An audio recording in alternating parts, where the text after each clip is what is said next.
Hello.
All right, so today we are going to continue our discussion, and today our topic is streamline data exchange and in-storage processing. But before we start, let's remind us where are we coming from. So we were talking about to interact with devices, there are several different ways to do this. And there is polling, there is interrupt, and there is also DMA and program IO. But each combination has its own strengths and weakness. And because of that, there is no golden rule that you should always use this. However, it's depending on who are you interact with. So for example, if you are interacting with keyboard, then polling and DMA is probably the worst combination because you're not typed as fast as the processor and you are not giving larger amount of data within short period of time. So DMA doesn't make sense, polling doesn't make sense. Instead, you should use interrupt and program IO. However, if you are dealing with disk, but if the disk is slow, then you probably should think about use DMA and a combination of interrupt because that would give you the lowest CPU load, but also give you the largest amount of throughput between the device and the system.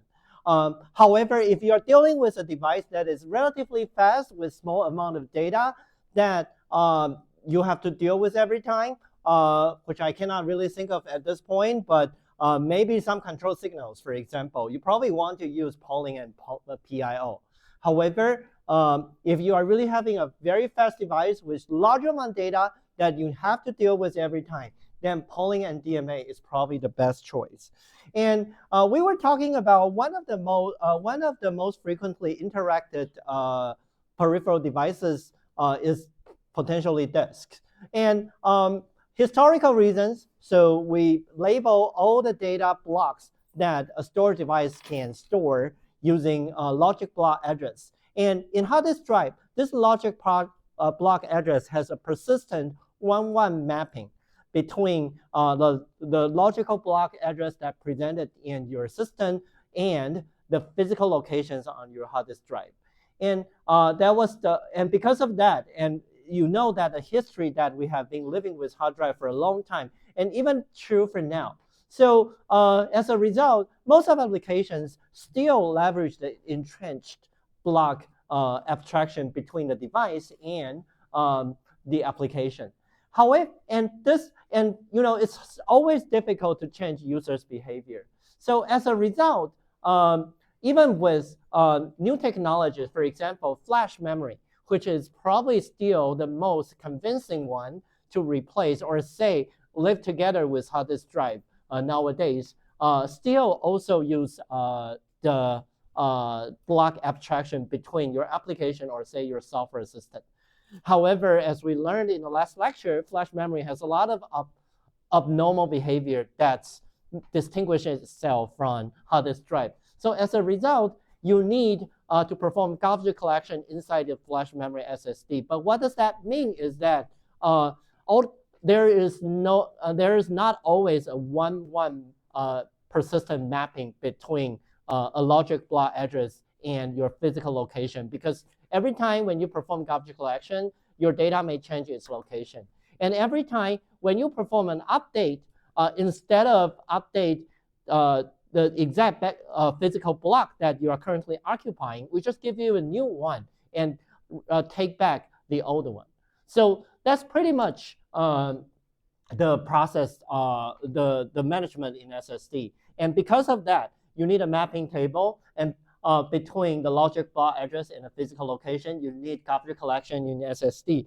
And the process is pretty much copy data and run and determine what's the best one to reclaim and write the data back and obtain the new data. So, and because of this kind of a complex tasks, so SSD typically needs a controller to handle these tasks. So in addition to parse the commands from your computer, the SSD controller, or say in general, now we use firmware to implement that, also need to handle the address mapping lookup. It also have to perform garbage collection. And there is another mechanism called wear leveling, which decides what's the best place to erase to balance the wearing count. And also, because SSD, typically you can organize them into multiple channels. So you would have multiple units or say multiple handlers for program and read operations. So that's the typical use of SSD. And again, sometimes as a software programmer, you need to be really aware that you are dealing with an SSD.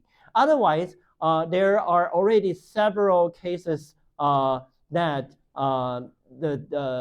your software can potentially kill your SSD. For example, 7 years ago, Spotify has the news. Was involved in a lawsuit case because some customer figure out that the Spotify is actually killing my iPhone really soon, right? So people are really angry because Spotify is like $10 per month, but my iPhone is like $100 per month, right? So that's not a good deal, right? And even Apple itself, the operating system, if you don't take good care of the existence of SSD, then it could also be problematic for your storage system as well.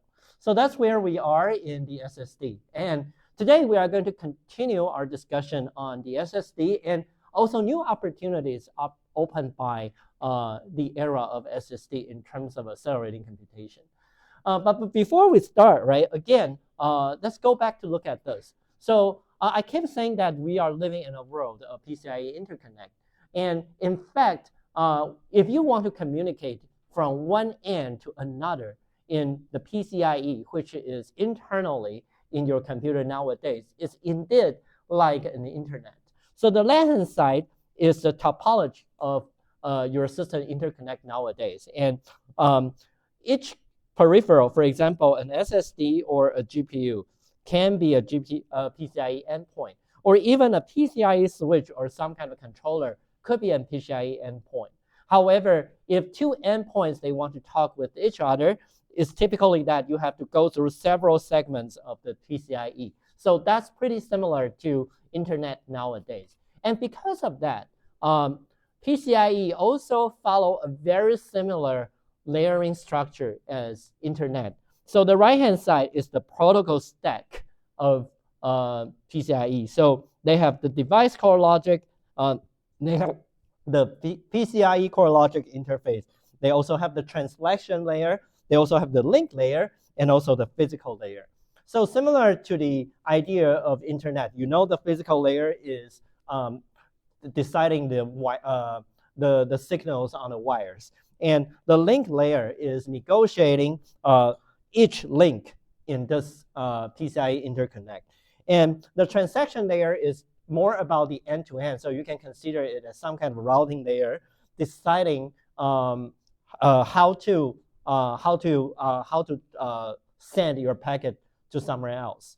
And there is also PCIe core logic interface to interact the command on the PCIe, as well as finally the device itself. So isn't that like internet, right? Remember, in your internet, you have 5 different layers, and in PCIe, you also have 5 different layers. And as a result, the PCIe also have a packet format. So it's very similar to computer networks. And however, in computer networks, we use internet address to at the IP layer to figure out who should I, or the MAC address at the link layer to figure out who should I send my data to.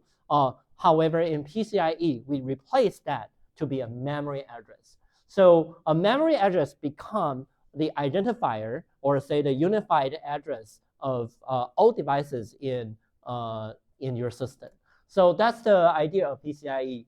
And as you can see, each PCIe packet would have prefix, it would have headers, it would have data. And sometimes you also have some optional payloads that you can attach to the PCIe. And here is a sample of the PCIe header. And as you can see, they have 2 sets of addresses which specify the target of this packet. So that's the idea of PCIe. And so with that, you can imagine what happened when you send stuff between PCIe is that, first of all, everyone, right, pretty much like when you plug in your computer to the internet, first of all, you have to request an IP. So when everyone is attached, or when the computer is booting, right, everyone has to negotiate with the PCIe root complex for an address that that everyone agreed that you should use this to represent yourself. So, and this location is called bar, the base address register, and which means that this represents your local buffer that is allowed for other endpoint to access. So on the other hand, this bar can also be considered as some kind of mailbox in some sense, that, or message box in some sense, that if anyone have something for you, put it right there. Or if you have something for some others, you want others to grab, tell everybody to go there. So that's pretty much like a location represents the communication interface of you. So CPU has a bar, GPU has a bar, SSD has a bar, or network interface card would also have a bar. And with that, if the processor wants to talk to the GPU, it also has to first initiate a PCIe packet, and that PCIe packet was the address targeted to the GPU's bar. And with that, the PCIe Express root complex will figure out, and all the switches in the middle will figure out that, okay, I see this address, I know where it is, let me send it to you. So that's pretty much like the internet router in some sense. And the same thing, if you want to send it to the SSD, just make sure that your destination address is sent to the SSD. And then it will put the packet to the bar address. And so the bar is pretty much like a communication queue between devices.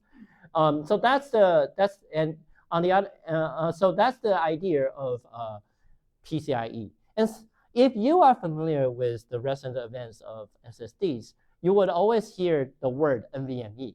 So what is NVMe? So NVMe is indeed a protocol running on top of PCIe that allows an SSD to communicate with the computer. So and here, so the NVMe itself is just you can consider it as an application layer protocol of PCIe in a way that all the underlying are still leveraging the PCIe interconnect. The only thing that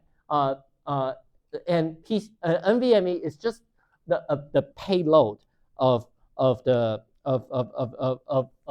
PCIe. So you can consider what happened here is that if I'm using NVMe, I'm actually attaching the NVMe packet inside the PCIe as a payload. So so NVMe has to sit together with the PCIe nowadays. So and with NVMe, there is nothing that you really need to change at the application layer. So you still use the block address to describe where you want to access from the SSD. And the device driver, including the PCIe driver, or sorry, the NVMe driver will handle that. So and indeed, if you look at the packet format of NVMe, so here is the format of NVMe. There exists a field called start LBA. So that tells you the logic block address on the device that I want to access. That's the start LBA. And there is also a field called length. Tell the device, starting from this address, how many consecutive bytes that I want to access from. Or say how many consecutive blocks that I want to access from. Question? So this is the logic block address of your disk, right? So it's some kind of virtual address on the SSD. You can think that way, right? Remember, each logic block address needs to be translated to the physical location on the SSD, right? So that's the logic block address of an SSD, and specify the length, right? This is not managed by the well, okay. So that's a good question. So first of all, how many logic block address that you can have on an SSD? That depends on how big your SSD is. However, how to use this logic block address for what? That's actually decided by the file system, right? And that's something that I'm going to talk about, right? So here's the thing, okay. You might be interested about, okay, as an applications perspective, how do I know the starting logic block address of my data, right? And again, you don't know, and we don't want you to know, right? How do you usually access data on a disk? Like, how do you locate data on a disk? What's the abstraction that you are leveraging? Do you specifically write in your application that I want to access address 0? Then what do? File, right? So it turns out it's the file system handling that, right? So in the last lecture, we briefly talked about the extend-based file system. So there are, and the last time we just talked about the extend file system, how they lay out the disk space, right? However, there are more things about the extend file system. And actually, the reason why it's called extend file system is because it manages the disk block using the manner of extend. So what does that mean by extend? So first of all, you can consider each file is essentially a collection of disk blocks. Do you guys agree with that? Okay, so, and previously we have been talking about, and also if you look at the NVMe command as well, right? If I want to access file more efficiently, what's the best practice in using the disk block for a file? Consecutive, right? Because if you go back to the command format, right, it's starting LBA plus a length, right? So if I want to use as few commands as possible to access a file, I should try to make my file can be described with the fewest amount of LBA plus length pair.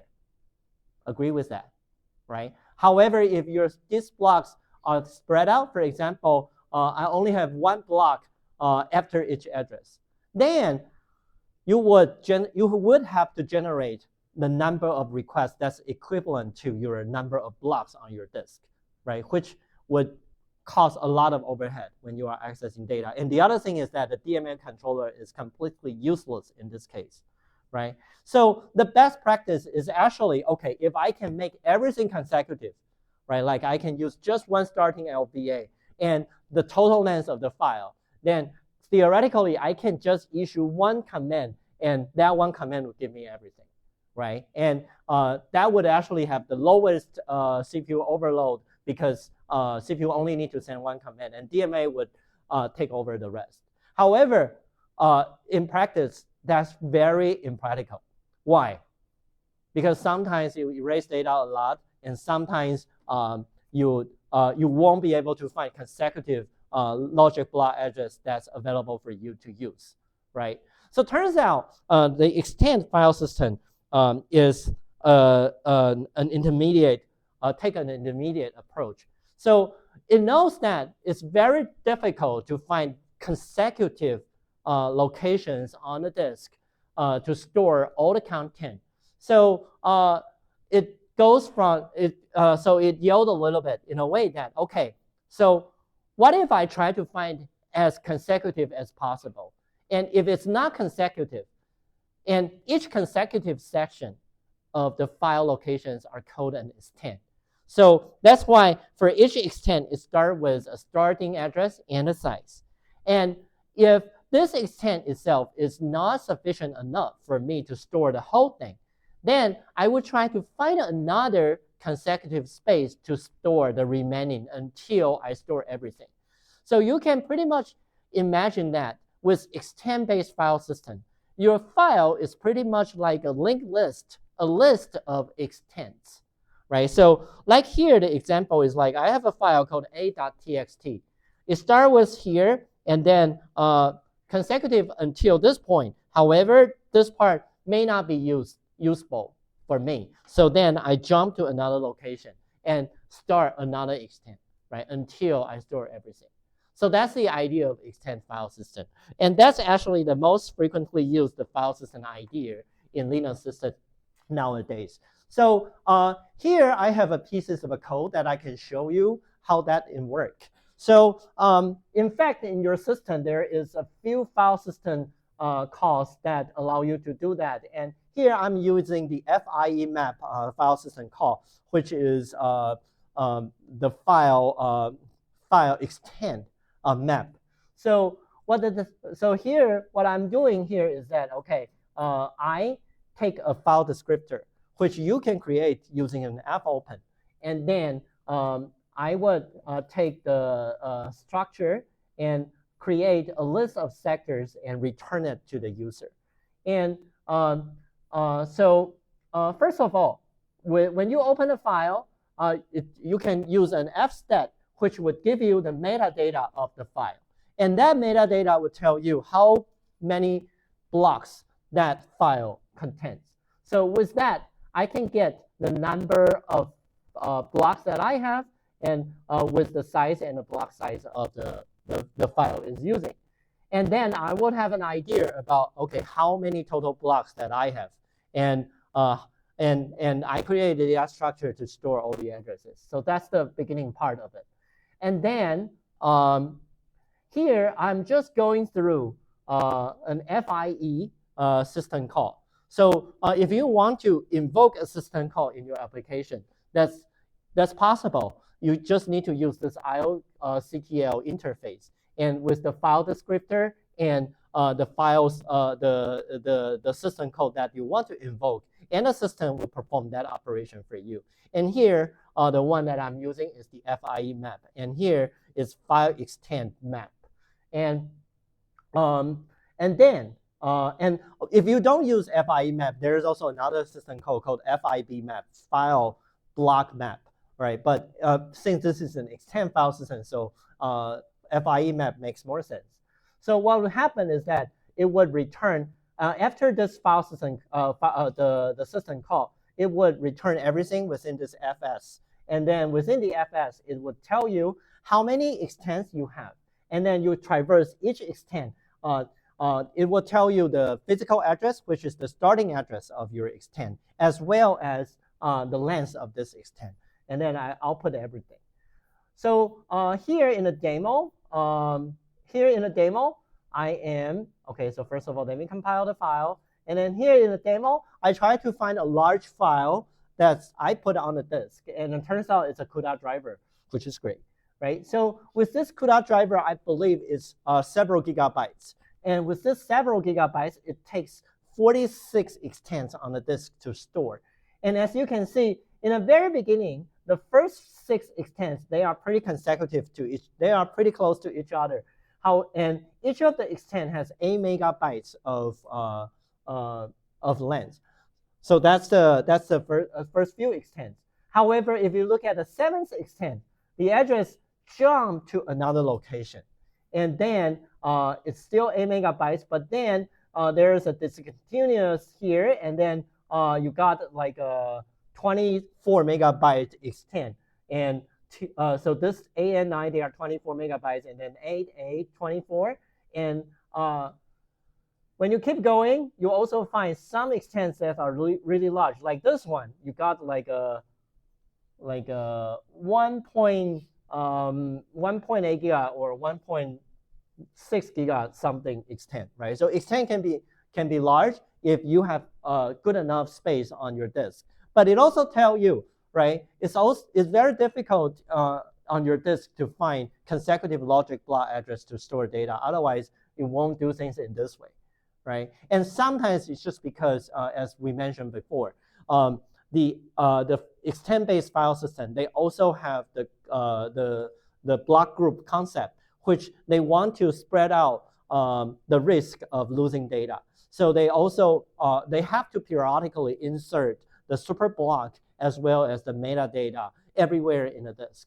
So that's why you also cannot find consecutive locations easily, because some of them, even though you have a pretty large space, but some places you also have this metadata inserted that would break up the extents too.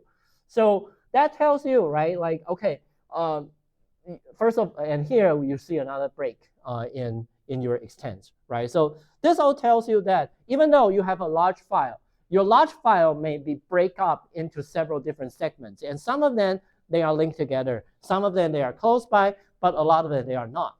However, each extent should have good enough size. So here you see like the smallest extent that we have is at least like 8 megabytes long, right? So that's where we are. So that's how we store files on a disk.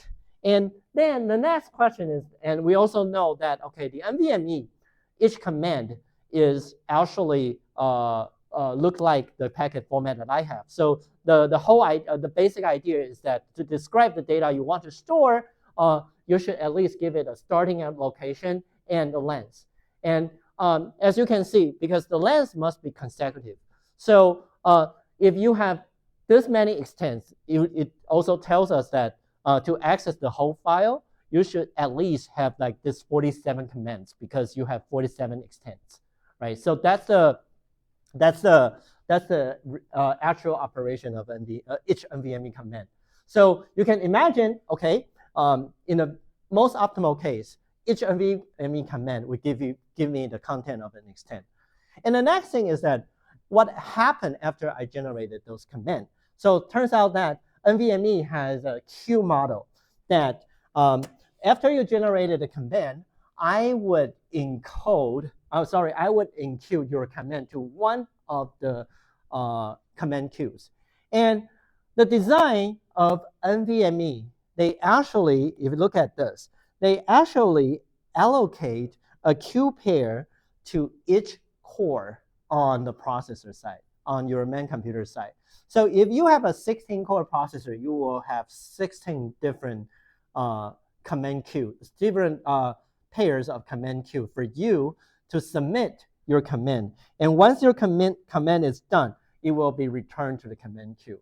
And they do this on purpose because if you have, so no matter how many processes that you have in your operating system, the number of processes that can be run concurrently can only be equal to the number of cores you have on the system.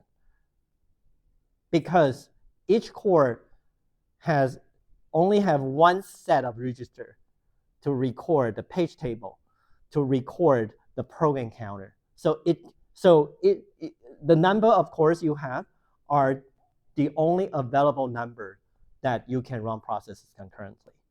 So as a fairness control, right? So so the queue pairs are based on per core.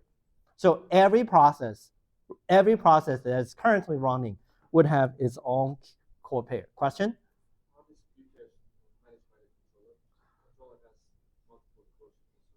Okay, so these are the queue pairs on the host side, right?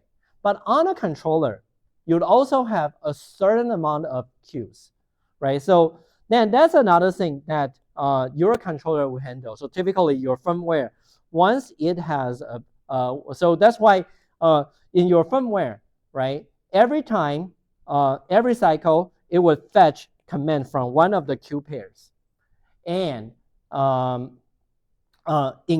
include this in its local queue.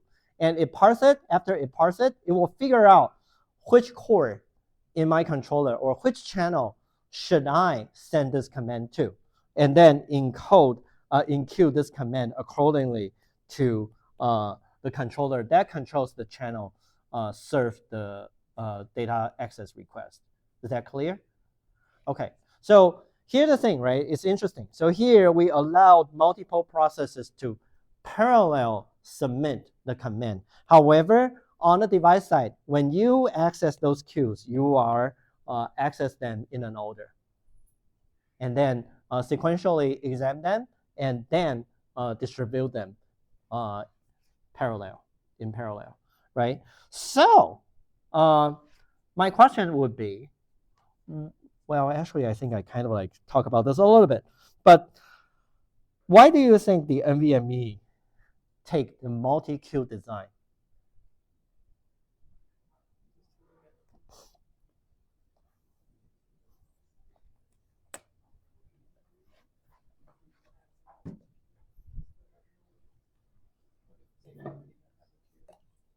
So like, oh, I want this data, but you're not waiting for your data to get sent to you. You just, when it gets sent back to you, it gets sent back to you. That's the file.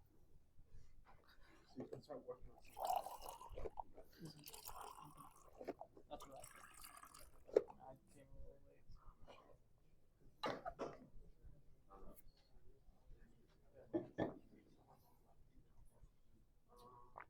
Yeah.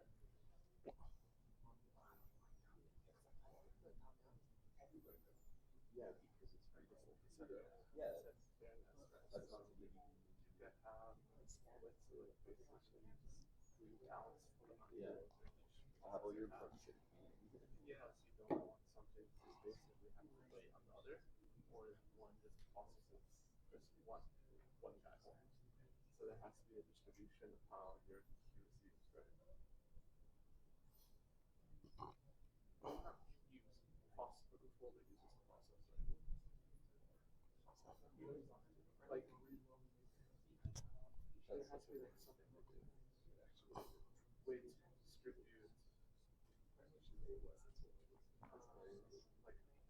like I said, each process, so each core is one process.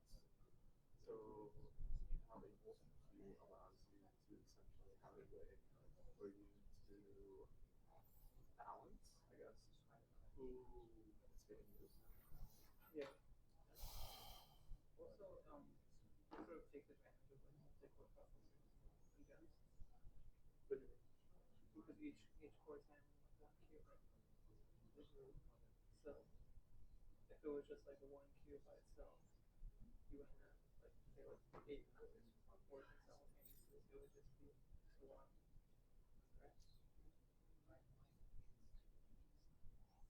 right? And you're saying like has to use multiple queues, different cores don't need to like share the same data structure.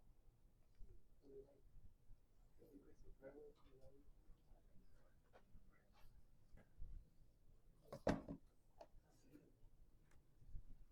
and you make them feel like shit.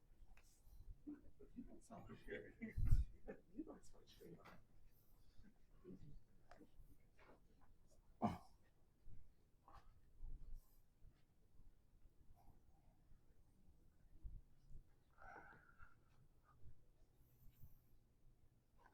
All right. So why do you think the NVMe take the M2 design?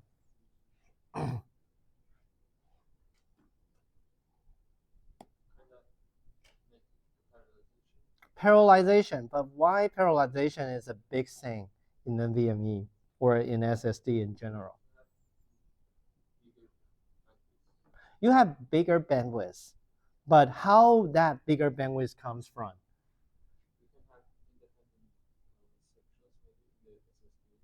Mm-hmm. So you have independent. Okay, so it's pretty much like different channels. That's what you're talking about, right? Okay, so here's the thing. And why do I emphasize this MQ? Because when we design the hard disk drive driver, there isn't really a multi-queue design. Everything is serialized. But in NVMe, we specifically talk about this multi-queue design. And here's the reason why. And you got it total right. So look at this, right? So right now, when you buy your SSD, they would typically tell you that this SSD has like 4 GB bandwidth if you check that, right? But if you also check the spec of your flash memory, what they would tell you is, and also if you remember the number that we talked about in the last lecture, right? The read latency of a flash memory page is actually like 60 nanoseconds to 100 nanoseconds per page. And each page is probably like 4K or 8K. And if you put that in a math, each flash chip access is only about like 500 megabyte per second. So that's not going to give you 4 gigabyte per second. So where does that 4 gigabyte per second coming from? It's actually because you have multiple channels in parallel inside your SSD so that you can use that parallelism to achieve high bandwidth. However, this is totally impossible in hard disk drive because each hard disk drive only have one head, right? So there's no way it can perform concurrent access. And because the hard drive can only serve one request at any time, there's no point to have multi-queue design in hard disk drive. However, that's possible in flash because in flash memory, you have multiple channels.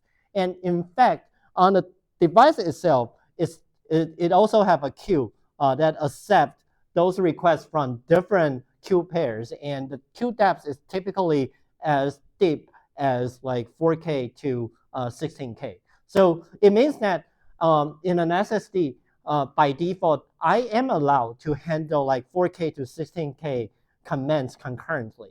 And even though they are not working, they are just queuing. And the reason is because I have multiple channels. So I need multiple requests to fill all the channels to give you the bandwidth you want. And the same design doesn't work on the hard disk drive. So that's why they take a multi-queue design. However, there's also a new issue here. So if you think about the way how SSDs getting commands from those queues, right? As I just mentioned, right? It walks through all the queue pairs one by one. to ensure fairness, right? But sometimes fair is equal to unfair. For example, there are always people don't do things, don't access disks, right? But I still have to spend time checking its queues, right? So I'm wasting slots of fetching command. So turns out, this is some experiments I have in the past, because there was a period of time I was really enthusiastic about optimizing the NVMe performance. And this is what I learned. So, okay, so this is measuring the bandwidth when by sending stuff from the SSD to main memory and send it to the GPU. And so with this process, what you will see is that, okay, so I would encourage you to look at just the blue bar. So if I only have one thread, and with an NVMe SSD, I am only able to get around like 600 megabyte per second, which is pretty close to the single channel performance that I show you. And if I am able to use 4 threads concurrently, I'm actually able to almost double my bandwidth to 1.1 gigabyte per second, which means that if you are, and how I do this is that for each process, I launch several I/O threads, and to allow that program to occupy as many cores as possible, so that you can consider this single application will consume all the cores that you have. However, you may want to ask me why it's not like 4 times more. And the reason is because the operating system won't allow a single process to occupy the whole thing, right? So if they allow me to occupy the whole thing, then I'm able to 4 times the bandwidth. But what my experiments here is trying to tell you is that with multiple I/O threads, I'm able to increase my bandwidth between my SSD and the DRAM because of the design of the multi-queue thing. So multi-threaded I/O is also a new thing that only makes sense when you have an SSD in your system. However, again, because your hard disk drive itself is only a single thread one, so that doesn't make sense at all to have a multi-threaded I/O. However, in SSD, that's a worth trying, right? So that's one thing I want to share with you about the NVMe. And since I told you that I have some experience of hacking the NVMe driver, so I'm more than willing to share more that I learned. So so let's take a look at the NVMe driver itself, and so that you will have a better idea how your commands or how your request is sent to the system level. So let me see. So this is what we got here. Okay, so here I have a small program that's actually called NVMe CLI, and you can actually download it online. And what it does is that it would actually generate an NVMe command that asks the device about some of the details. So and one of the places that I want to share you with its code is that it actually allows you to generate a read command directly. And the way how you generate a read command is that you just invoke the command line tool and tell the command where the starting address is and the number of blocks that you want to access. So that's why you see an SLBA here, the number of blocks here, and some of the control flag, and some of the mask, and where you should store the data to. And so that's so this is like the data buffer where you want to store the read data. So these are the essential elements for a read request in the application level. And regarding how to get this start LBA, right? That's why I have the get setter program, right? So with that get setter program, you know where you should access. However, typically when you write your application, you don't deal with this because your I/O library like fopen, fread would handle this for you, and they gather this information from the file system as well. So you can imagine what I'm showing you is at the label of fread, how a request is fulfilled.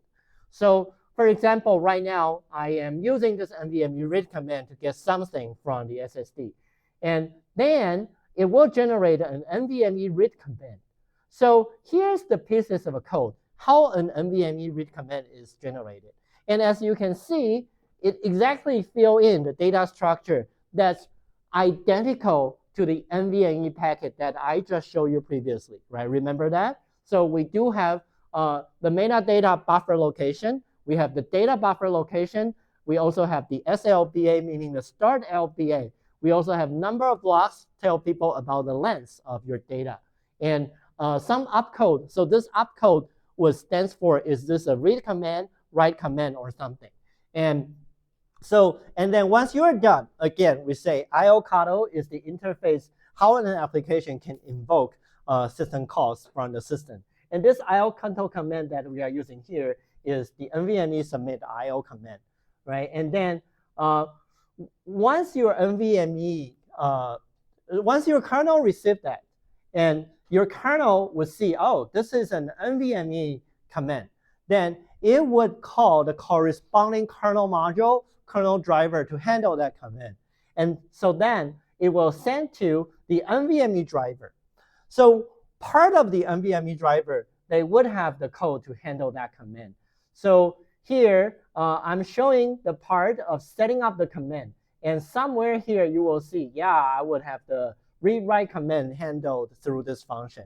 And if you go down to the trace, you will figure out that at some point, it's going through this process of submitting command. And when you're submitting this command, you can see there is also memory copy involved by copy the stuff from the user space to the kernel space, and then enqueue this command to an NVMe queue that this processor core owns, right? So you will see here I'm increasing the queue depths. Increasing the tail of the queue, right? So you are pretty much like enqueuing it, right? So that's the whole process of on the host side, how you generate an NVMe command and how does NVMe command get enqueued. And once this command is enqueued, it's going to be stored in a bar address that your SSD is able to access. And once the SSD has time, it will check the buffer location of this command and then fetch the command from the host to execute it later. So that's a whole process of how NVMe works on the disk. So you might be wondering, why am I talking about this, right? So now I want to give you a small exercise. So discuss this with your friends nearby. So if today I want to allow, oh shoot. What happened? Okay, if I want to allow, sometimes it's good that it's just like an anime like that, right? If it's something else, that will be scary. But, but okay, so, but now I just want to ask you one thing, and you can discuss this with your friends. So how can you let your SSD to directly communicate with GPU? And when do you think, or why do you think it would make sense to do that?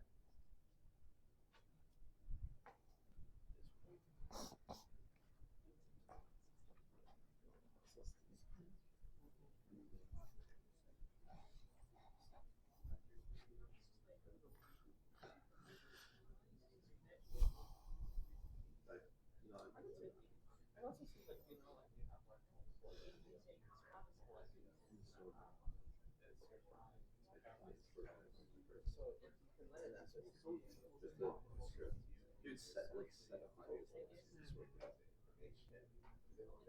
channels to the various paralyzed parts. No, thank God. So this gives you the more certain version of that one, right?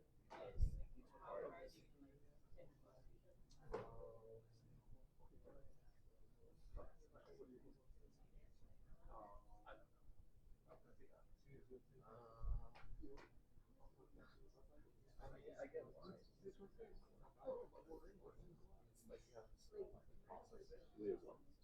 have to process it. Yeah. Oh.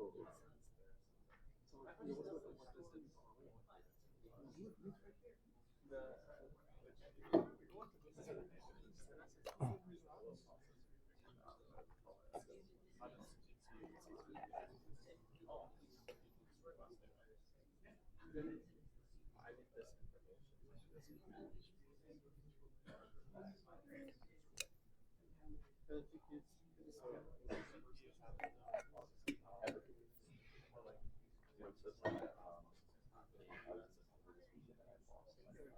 need this information.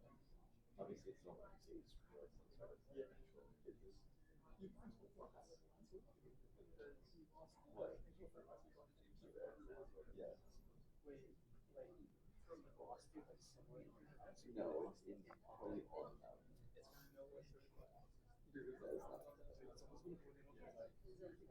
Yeah, it's just music and opening.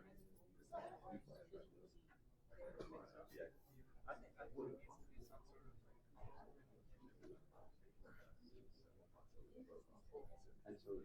I can't touch it. That's why I lost it. So it's attached right. So I got one that's metal, and now it stays attached. Yeah. And it's smaller too. Oops, sorry. All right, so how can you let your SSD to talk with GPU directly?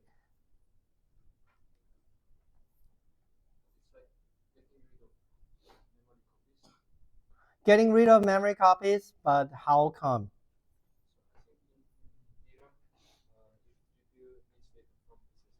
Mm-hmm. Mm-hmm. Mm-hmm. Mm-hmm.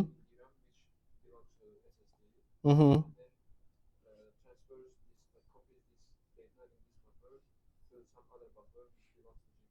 Right, so that's the current stage, right? So first of all, right now, if you want to talk, if you want to communicate between SSD and GPU, first of all, you need a buffer in a DRAM, and then you get the data from the DRAM to the GPU.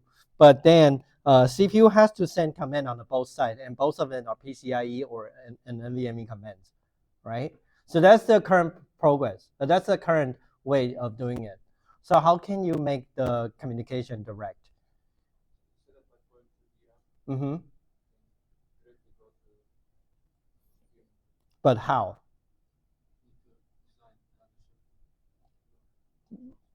You guys are disagreeing with each other.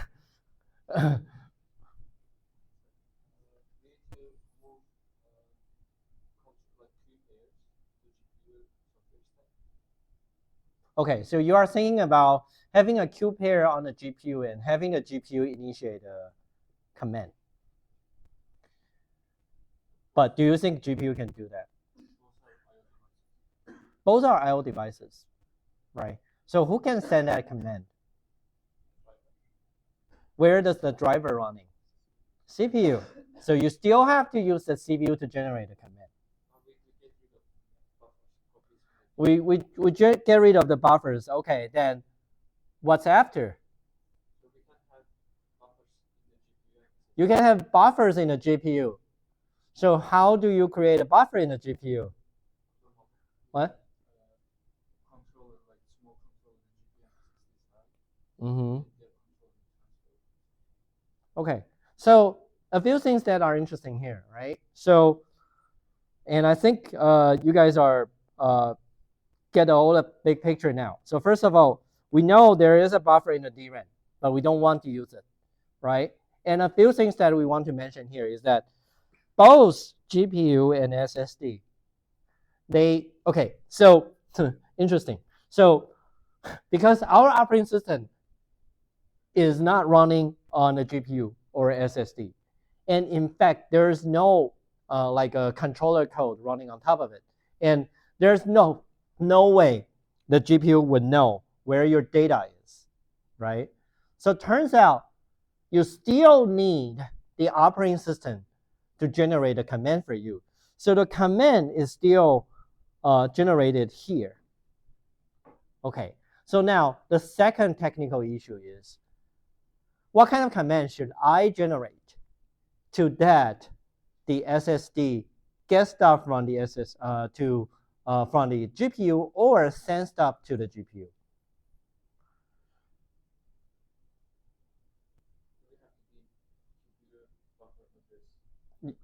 you have to give GPU buffer address to a command as the destination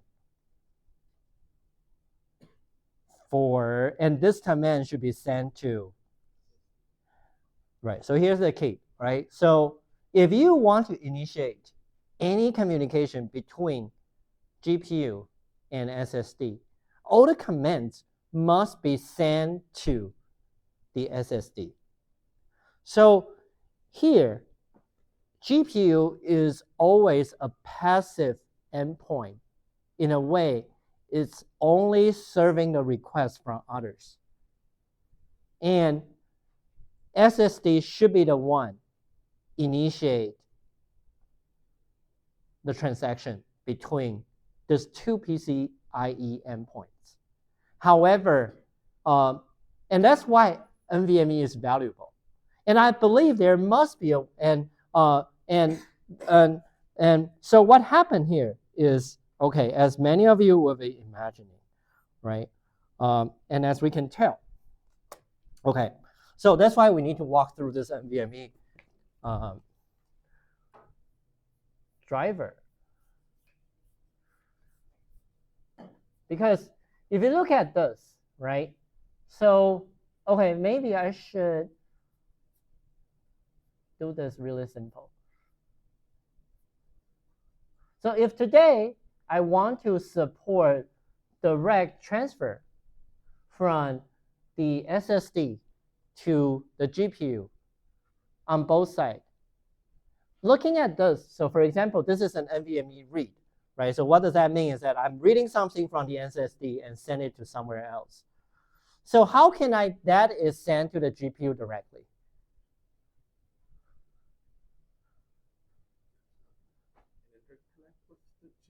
The interconnect with the GPU is already there, right? So the hardware is already there, right? What? Where's the address? Yeah, I'm asking you, right? The metadata is actually the file system metadata, right? So that's not the data itself. So, okay, so here's the thing, right? If you look at here in your function call, right? There is indeed a field called data. So this data is what? Is where I should send my data to, right? So what happened here is that if you can destinate this data buffer to a memory address that is belonging to the GPU and also accessible by the SSD bar address, right? So you got it. So then you are able to send stuff from the GPU, the SSD to GPU. And in fact, if you check the NVIDIA-SMI-8, okay, oops, NVIDIA. So, and in fact, if you check the NVIDIA-SMI, if you check each GPU, right, they would tell you how big my bar is, and you can also get a bar address from the GPU driver directly. And as you can tell here, for the newer generation of the NVIDIA GPU, like this is the the Ada Lovelace one, right? They allow you to, they actually put like all their memory available to the bar, right? So they map the complete array of their GPU address to the bar. So as long as you can figure out what's the exact bar address that has been exposed on your system, then you are pretty good at it. And in fact, if you check the message when you put up, they would actually reveal the address as well. However, because the protection bit that's being set, sometimes it may not be visible to others. But here, right, like they actually tell you, like for each device, like this VFN is bar space is like this, right? So you can definitely find out that for NVIDIA ones, which I don't know which one is this now, but because this one has too many stuff. But this is one of the EA20. I guess I can probably find it. Yeah, and you can see this the message. It actually tells you like for every device, we do have a bar address that's associated. However, because this is a server machine, so I have too many devices that are connected together, so I cannot really tell you which one it is. But some information here already tell you, right? And in fact, the NVIDIA driver, if you call the correct function code, it will also tell you the bar address that is available for you to initiate that transfer. So what happened is that you need to use the NVIDIA's driver as well to tell the GPU driver to map part of its memory location on the bar, and then you send your data to that bar buffer location. You're done. Right? That's the idea of doing direct data transfer between the SSD and NVMe. So what will happen is that, right, the process is that, okay, you send a request from SSD to GPU. Well, you want to initiate the request from the SSD to GPU. So what will happen is that your driver or say your software has to talk to the GPU runtime and then map the address. So for example, use CUDA malloc to malloc a buffer and then tell the NVIDIA driver, can you link this buffer address to the bar on a PCIe somewhere, and then tell me that address. And use that address, you tell your NVMe driver, please send your data to that bar address. And that's how we can initiate that kind of transaction. And if you want to write something from the to the GPU to the SSD, all you need to do is that instead of using an NVMe read command, you should use an NVMe write command, but have the data buffer again pointing to the GPU. So here's the thing, no matter you want to read or write from the GPU to the SSD, it always goes from an NVMe command that sends to the SSD first. And then it's always the SSD initiate the request because well, a few reasons, a few problems here, because by default, GPU does not talk to the SSD. So GPU itself has no ability to send any PCIe request to the SSD that only accept NVMe command. So that's why we always have to initiate that from the SSD side instead of the GPU side. Okay, so you can imagine with that, but another problem is that if you look at the current GPU programming model, right, it's pretty much you have to move data, use CUDA main copy and your open file and this kind of facility. So something that you probably have to change is so if you look at your code, right, again, why we want to have a direct transfer is because as you said, right, we have to create a lot of DRAM buffer on the system, which also wastes the space, right? So that's why we desire to have a direct channel between the GPU and SSD. So in the past, I also have done quite a few experiments on this, and one of the stuff that I'm doing is actually like I call it the NVMe here, direct NVMe, right? And for this one, you will see that the overall bandwidth between the GPU and SSD is a lot better, and the main reason is just because we can avoid that buffering and also make more efficient use of your channel, because right now you don't have the data going a lot on your PCIe interconnect as well. So you are reducing the traffic on the PCIe interconnect. So that's why the performance is better. However, when do you think that could be a bad idea?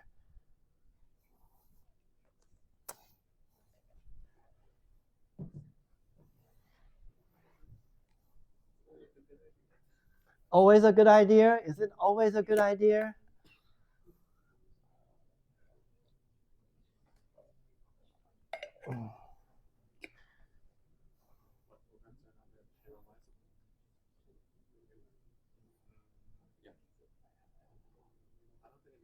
good. It doesn't make it good, but it doesn't make it worse.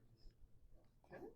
If like if your programs are very parallelizable, your CPU should outperform the GPU, right? Because you're just basing on your individual computations rather than having to do parallelizable computations. Oh yeah. So True. like, Dude, that I- is not great. Man, good times.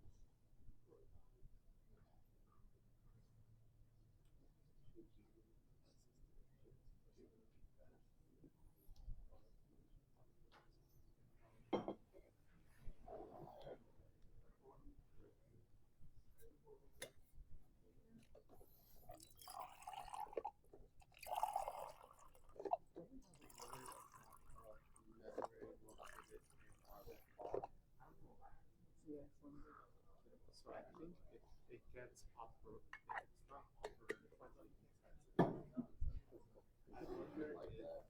you are able to actually fully maximize the full bar space, right? Because then you're limited by how much you can put in the bar to set it to the GPU.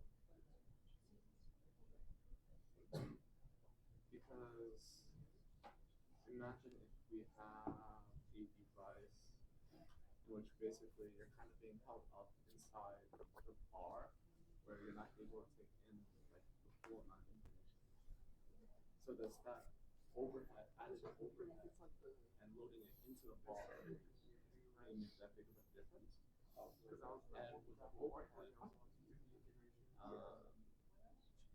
be worse than sending it to DRAM to the GPU depending on how it's set up.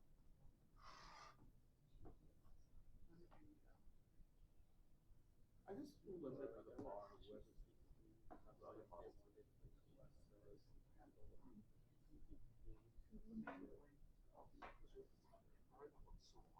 The idea is why would it be bad?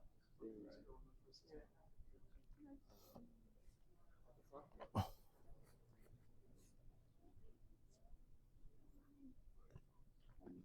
What if it's just it's not memory bound? It's not processing issues then.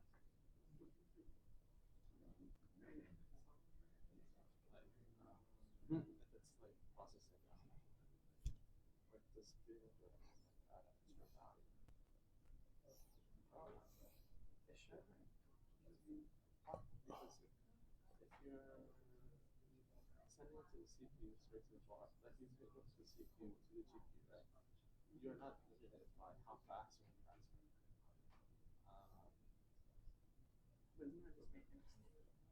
All right. When do you think this could be a bad idea, right? You know, sometimes when we introduce something new, you always think that's a good idea, but never thought it could be a bad idea. But I'm actually telling you from my personal experience, it could be a bad idea. But I'm curious about like if you can imagine, when could it be a bad idea? How do you program? Challenging of programming. So do you think the programming is going to be difficult, more difficult, or simpler? If you have good library support, saying that if today I have a library and I just make it send to the GPU, saying that like CUDA, they have the direct file system now, right? And if you read the paper spin, they also have the support by sending stuff from the file descriptor to the GPU directly, right? What? When there are too many requests that I want to send from SSD to GPU. So tell me more about that. So we want to use GPU for computation for main high throughput purpose. And if there are too many requests. So think about that, right? So GPU itself is also a pretty complex hardware. So there is definitely somewhere dedicated for the I/O request.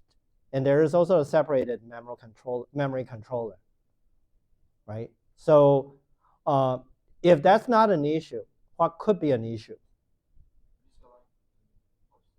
Misaligned offset, tell me more about that. For example, operating system Mm-hmm. data Mm-hmm. puts the data in L1 Mm-hmm. process. Mm-hmm. But if it happens in misaligned process, a lot of fragmentation happens, and you miss the performance. But you also have to handle that if you are accessing it from the SSD to the CPU code as well.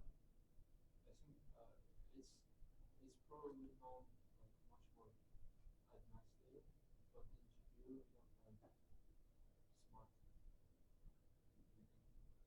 So in GPU, you basically, okay, so GPU memory is basically managed like a buffer, right? So every time you just allocate, and they just have a sequential allocation of everything, right? And here I'm just talking about, I'm saying that I'm grabbing files from the buffer directly, right? So I don't think that could be that main issue, but So when we have GPU SSD and then we have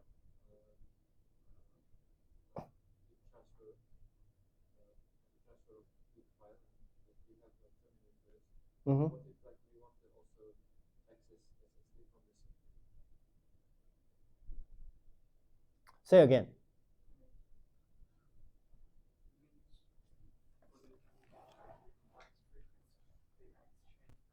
Mm-hmm. Mm-hmm. Mm-hmm. Transfer pattern might be Mm-hmm. met some problem. So you said what kind of transfer pattern that you're talking about? One more time. If there are frequent data transfer required between GPU and CPU. Mm-hmm. So you have a lot of requests from the GPU and CPU. Mm-hmm. So continue, keep going. And because all the data are directly sent to the GPU, but for some cases, if we keep a copy of that piece of data at the GPU side or the SSD connected to the CPU, and in that case, the data on the GPU and the data on the CPU might have some connection, and in that case, we only need to modify the pieces that be. So you were talking about like a synchronization issue between the GPU memory data, CPU memory data, and the data that you store on the SSD. For GPU. But we want to access the same file from CPU and GPU, same data. We have to move to both locations. Okay, so synchronization, that's an issue. Also, Okay. When we have, you said like GPU handles the data like sequentially. So if the GPU is dealing with how to say large files, large data, then it's probably better performance. But what if GPU like handles like is working with small data? Okay, so small request, to be honest, no one can handle it very well, right? So, but you are right. If you have a lot of small requests and it's actually wasting the relatively large GPU DRAM bandwidth, GPU SSD bandwidth, right? CPU probably handle better than GPU in this case. Okay, that's a good one. What's the other one? What others can you think of? So the memory is much faster than SSD. Memory is much faster than SSD. True. If we can move the data from SSD to the RAM, and if we are going to access it multiple times, it's far better to get it from the main memory there. Okay, so if you have a data that you need to swap in and out between GPU and SSD often, like if you have large data sets that your GPU memory cannot totally accommodate, it's not a bad idea to use DRAM as like a temporary buffer, right? Okay, one case. What's the other? But very close.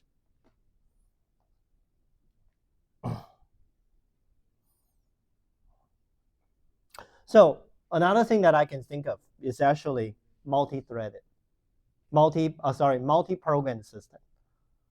So GPU has terrible supports of running multiple applications or sharing among multiple processes, right? You know that, right?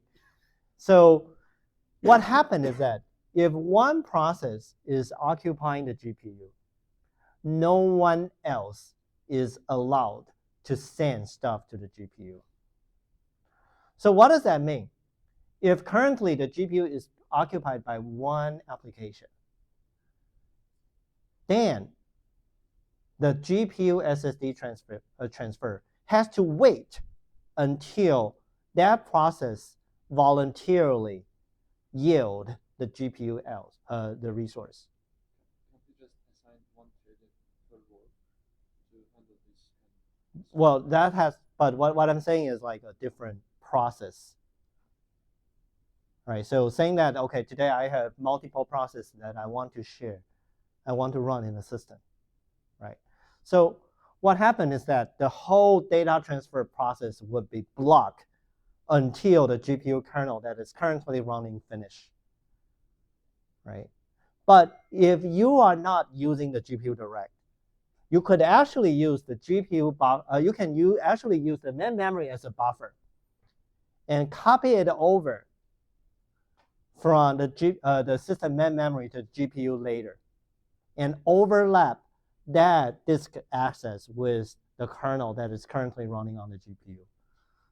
So the throughput of running these multiple applications would be a lot better. And the latency of the other application would also be better too. And the main reason is because if you look at the current interconnect, we still give GPU a larger interconnect. So it has, for example, 16 PCIe lanes, which is equivalent to 16 gigabyte per second on the PCIe 3 setup, or 32 gigabyte per second on a PCIe 4 setup. However, on an SSD, the fastest SSD, even with PCIe 5 times 4, so far it still has less than 8 gigabyte per second bandwidth. So what does that mean? If the GPU is currently occupied, I should actually use the DRAM as the buffer. And then later on, the DRAM can use this to send stuff to GPU faster. Question? Occupied means like by memory or by computation? By computation. What if like, so we have like one SN and then like 1500. So the thing is that the GPU's memory controller doesn't handle that very well. So I just assign some number of threads. So you are talking about like multi-stream execution, right? But actually that's not allowed if it's different process. So for each process, so one process running on the GPU would occupy the whole resource and others cannot use at all.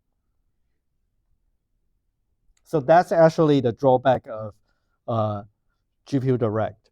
So some of the things that I have done in the past is that, okay, instead of forcing everything to go to the GPU, we should. And here are some of the cases that I show you. Is that okay? If I run 8 different instances of the same program, right? I'm actually getting slowed down by using P2P transfer. And here are some of the numbers. Like for example, discrete wavelet transform, Gaussian elimination, and for hotspot, right? I even get very significant slowdown. Sorting as well, right? So what does that tell you? Is that P2P could be a bad idea if you have multiple GPU kernels that are running concurrently in your system. However, if you are allowed to use main memory as the buffer, which is the green one, then you can still enjoy, at least not slow down.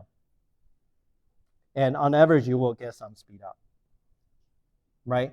And also, if you look at this, right, even with that optimization, the speed up that I can get from GPU SSD direct data transfer isn't that significant in a general case, right? So most of the time, this becomes, although it sounds like a good idea, but in reality, this becomes like something don't bother, right? That's why we don't talk about it, and we don't use it a lot nowadays. But it's very, very interesting topic when I was investigating it, but it gave me a lot of fun, right? But today I'm sharing you my experience of developing this kind of stuff, and I would say like this is probably something you can try doing, but not a lot. Okay, and another idea we have been talking about is, okay, if the bandwidth is a bottleneck, right? Because now we are talking about a GPU SSD case, and bandwidth is definitely the bottleneck.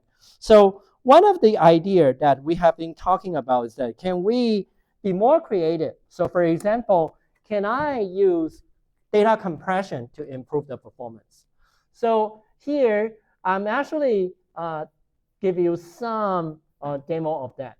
So I have a, where's my cursor?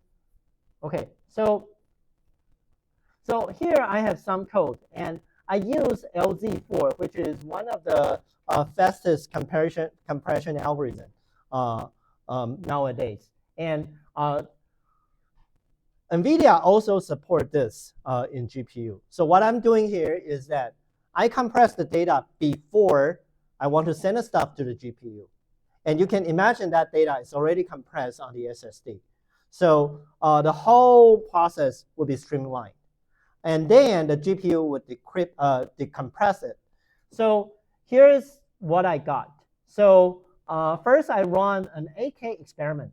So this is a baseline where I still send stuff from the SSD to GPU directly, and this is what I got. So from the storage to the device, it would take like 61 seconds, and this 61 milliseconds, and converting numbers from float to half would take 2 milliseconds, right? So this is the total amount of time before the computation starts.